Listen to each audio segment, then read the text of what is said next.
very, very exciting po. Very excited. Kasi if I will win, it would be the best birthday ever po.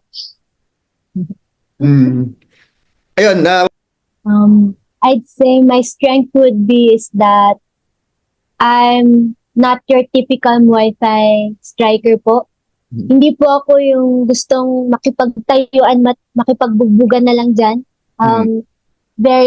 Medyo mas agile po ako, maggalaw, and I like to do some tricks as well.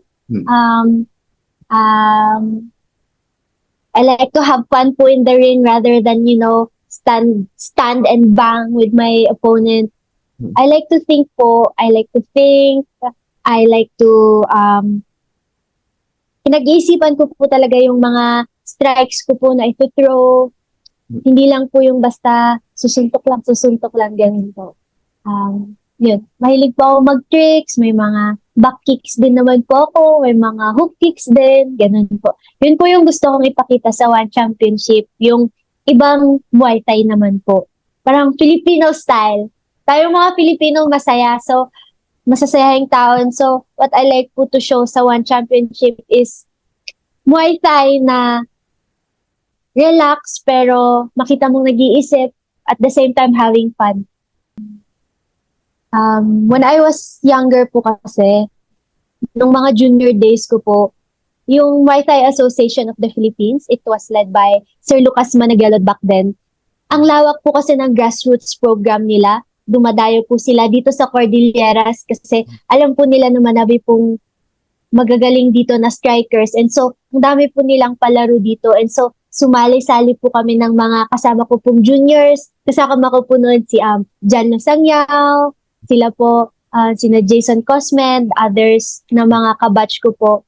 And then, dun po, nung sumali-sali po ako sa mga palaro ng MAP, dun ko po nasabi na ito po talaga yung gusto kong martial arts at dito po ako magsisettle.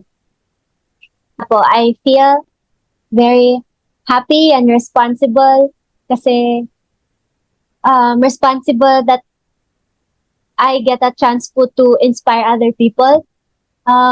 Yung goal ko naman po kasi talaga, kaya po ako ko-compete is not just for myself po. Yun nga po, gusto ko din pong mag-inspire ng iba, lalo na po women and kids. Para, yun po, sirahin po yung stigma na martial arts Muay Thai is just a man's sport. Gusto ko pong ipagsiwalat sa mundo na any sport is a woman's sport and any sport is a man's sport as well. Locally po, yung mga heroes ko po dito, unang-una po si Ate Gina Inyong. Siya po talaga yung pinapanood ko nung junior pa po ako, nung nasa Team Lakay ako. Tunganga po ako sa kanya kasi grabe, ang lakas po niya, ang galing po niya. Andyan din po si Ate Jeneline Olsim. And because na-idolize ko po sila, kasi alam ko po sila, kilala ko po sila as a person, hindi lang po as athletes. They're very good people po talaga. And of course, sina Kuya Joshua Pasio.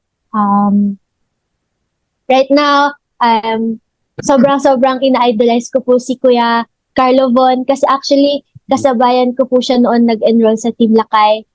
If not, mas nauna pa po ako and now, grabe, ang layo na po ng narating niya. And up to this day, nung una ko po siyang nakilala, ganun na ganun pa din po siya. Very humble, very kind.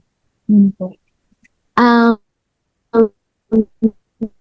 Sa mga fans ko po, sa mga matagal ko pong taga-subaybay, ito na po yun guys, andito na po ako. Thank you so much for yung mga support nyo through messages, through social media and everything. Sa pamilya ko po, sa mga friends ko, ito na yun guys. And sa mga hindi pa po nakakapanood sa akin, abangan niyo po ako. I'm going to do my best. I hope I make everybody proud. Support me po and also my fellow Filipinos who will be fighting in the same card, Kuya Fritz Biagtan and Kuya Carlos Alvarez.